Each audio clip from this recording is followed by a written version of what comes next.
મિત્રો આ ચોટીલા જસદણના રોડ ઉપર આ ભીમોરાનું પાટિયું આવે છે. જો તમે સામે બોર્ડ જોઈ શકો છો. ને અહીંયાથી જવું છે આપણે ભીમોરાની બાજુમાં ભીમની ગુફા છે પ્રાચીન. તો આપણે અહીંયા જવું છે. જો આ બાજુ ભીમોરા આવ્યું છે ને અહીંયાથી જવાય ભીમની ગુફા બાજુ. તો આપણે જવું છે ભીમની ગુફા જોવા. તો હાલો હવે આગળ મળીએ.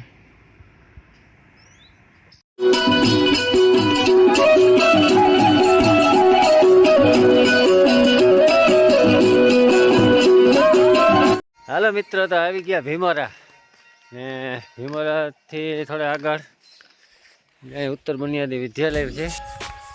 સરસ મજાની સ્કૂલ છે. પાછળ જો તમે બેકગ્રાઉન્ડ જોઈ શકો. ને આગળ જો હવે જો અહીંથી ભીમની ગુફા તરફ જવાય. ભીમની ગુફા તરફ રસ્તો જાય છે. ચાલો હવે આપણે જઈએ ભીમની ગુફા જોવા.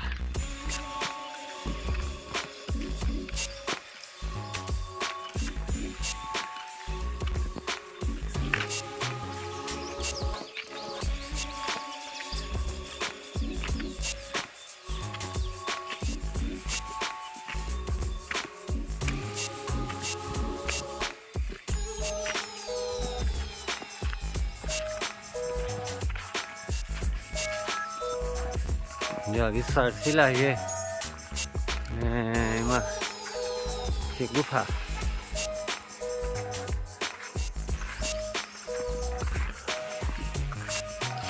આ તમે પથ્થર જુઓ બધા, જાણે આમ એમ થાય કે હમણાં માથે આવશે એવી રીતે બધા છે. જો આ પથ્થર માથે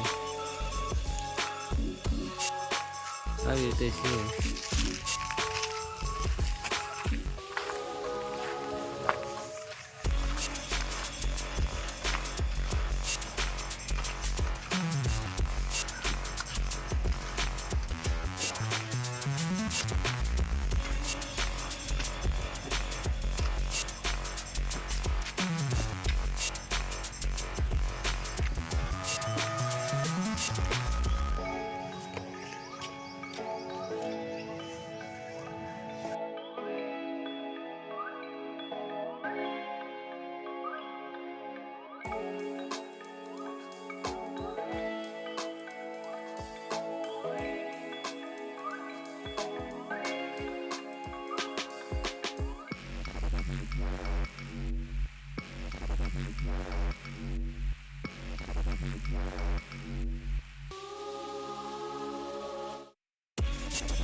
મંદિર છે પ્રાચીન.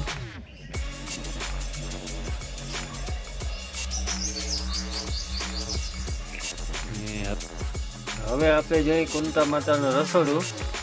જ્યાં ગુપ્તવાસ દરમિયાન 5 પાંડવો માટે કુંતા માતા અહીં રસોઈ બનાવીને જમાડતા. એ પૌરાણિક માન્યતા છે. જો આ છે કુંતા માતાનું રસોડું, જ્યાં કુંતા માતા રસોઈ બનાવતા પાંડવો માટે.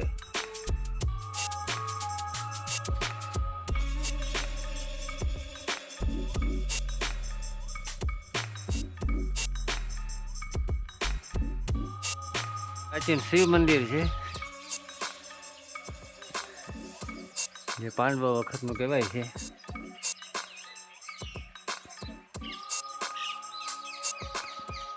જો આ શિવ મંદિર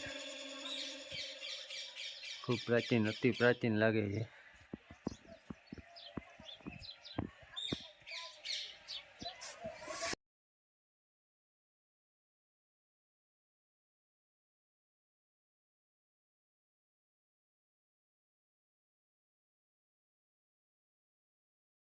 હવે આપણે જઈએ છીએ ભીમના જે પંજાના નિશાન છે ને ત્યાં.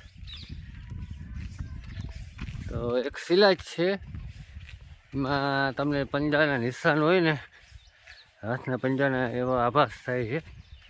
તો હાલો એ આપણે હવે જોઈએ.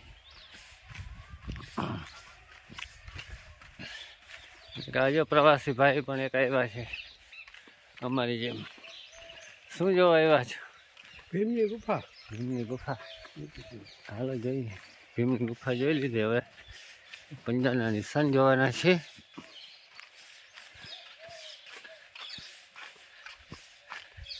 જો આ પંજાના નિશાન હોય ને એવો તમને આભાસ થાય. જો સામે આંગળીઓ દેખાય છે તમને.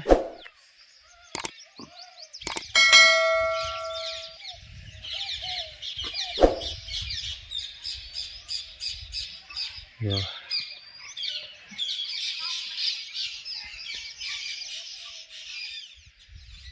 અહીંયા કંઈક ભોયરા જેવું હોય એવું લાગે છે.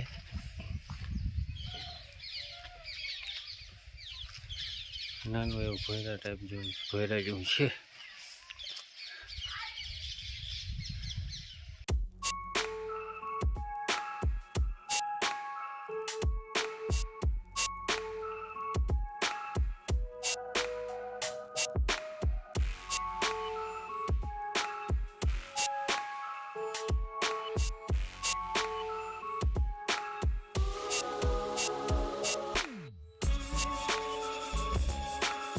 મિત્રો, આ સાથે જ આ વિડીયો પૂરો કરીએ. વિડીયો તમને સારો લાગે તો વિડીયોને લાઈક કરજો, તમારા મિત્રોને શેર કરજો, અને નવા મિત્રો ચેનલ પર આવ્યા હોય ચેનલ સબસ્ક્રાઈબ કરજો. ચાલો, જય દ્વારકાધીશ, જય માતાજી.